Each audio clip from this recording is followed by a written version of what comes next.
Welcome to another unboxing video from theplayersaid.com. My name's Alexander. Today we're taking a look at a slightly older game from Multiman Publishing called Breakthrough Cambrai. And this is about, obviously, the Battle of Cambrai, which was the first major tank offensive of World War I. Tanks had been used previously in other conflicts, but this is one where it was the first mass tank battle where the Allies rolled up a ton of tanks and pushed forward with those.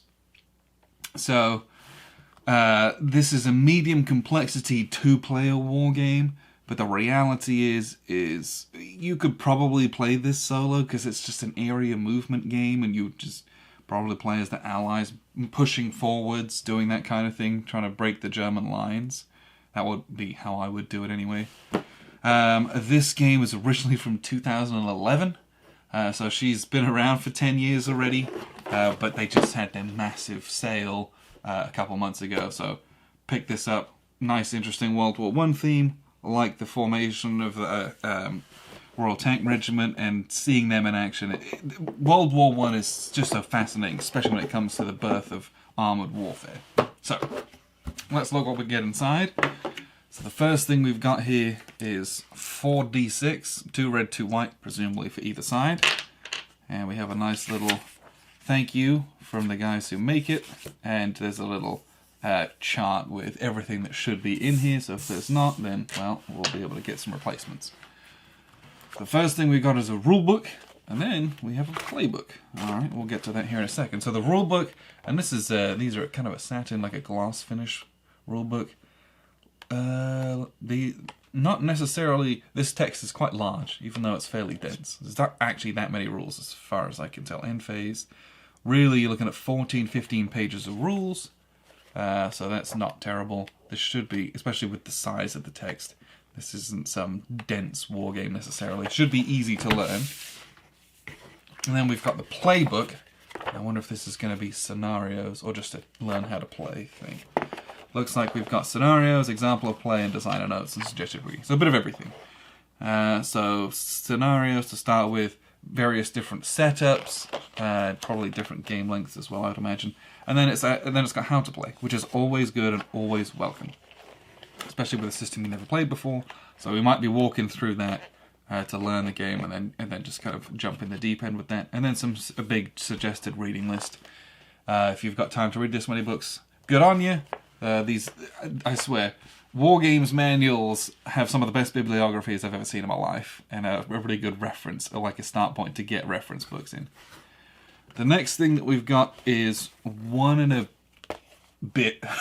1/3 sheets of counters. So you can see here, obviously, we've got all of the different tank units. I don't know if you can. I don't know if they delineate male and female versions. Doesn't look like it. So all the tanks, but as many tanks as there are, look how many infantry there are. Like, this is very much, it's infantry tanks. Tanks leading the way, infantry coming up behind, supporting them. That's what you're supposed to be doing with them. And then the Germans have just an unconscionable amount of infantry, basically. Looks like we do have one little air support for each side as well. And then we have some control markers for the British over here, because I presume this is going and crunching through German lines, so the Germans don't have to mark their own home territories in that way. More control markers. Then we've got these direct support markers, which are they're field artillery, which was used as anti-tank guns in that instance, basically. And then a couple markers down here as well. So these are white core. I don't know. I like white core. I know people poo-poo them. I like them because they clip easier, frankly, and I think that they look nicer in a stack. I don't know why, but I just like the way that they look. But they're very nice. These are nice and fairly clean if you don't clip them. But I really like the artwork that MMP puts on these, with it being pictorial. I don't know. I appreciate that. I think they look good. And then we've got a bunch of play sheets and the map. So we have the British setup, and I presume you're free to set up units within the zones that they provide. Maybe that's... And then we've got play aid cards. These look like they're identical.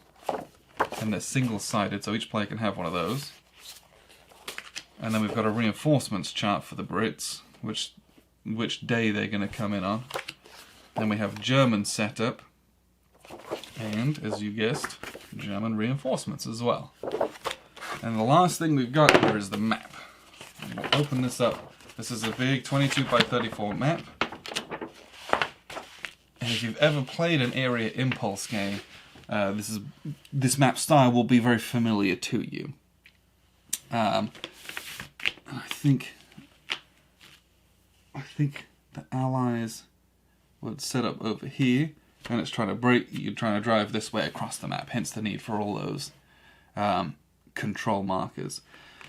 So basically, you're going to I don't know how this game works, but typically you activate areas and units within that area, and you're moving from area to area. And these areas have both a number, like this 11, the 12, and the 18. That's just a numerical number. But the +3, the +3, the +3, the +4, those are defensive values for the defender typically. You can tell there's all these trenches down here, so you're getting good defensive values. In the forest, you're getting good defensive values. Where it's a bit more open, the defensive values aren't as high. Everything is labelled fairly nicely. And what's interesting is you can go down to Rulebook, and from there, so it looks like you can go over this way and over this way, so you can try to circumvent what's on the map. That's interesting. I'll be fascinated to see how that plays out.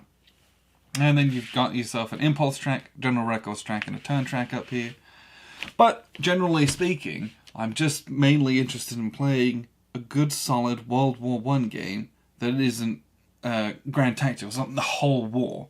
So I'm interested to play a single battle in World War I, how that plays out. I know the story of this, the history of this battle is very well known, where the tanks did really well, pushed miles ahead, but in the end they had to fall back because they didn't have the support and they'd driven too far behind enemy lines, basically. But I'm very interested to see how this plays as an area impulse game, which should be easy to play and learn. But it's also not a short game. It looks like it's got some meat to it and some length, so you'll get some good back and forth, some opportunities to bring in support and reinforcements to make pushes here and there. I don't know, I just think it could be very interesting. And whilst it is an older game, it is still available from MMP, and we got it on sale for like, I don't know, $10. It was insane how cheap it was on their big sale. So if you can find it and get it for a good price, it's always worth giving these kind of games a go, I think. So appreciate you guys tuning in. I've been Alexander from theplayersaid.com.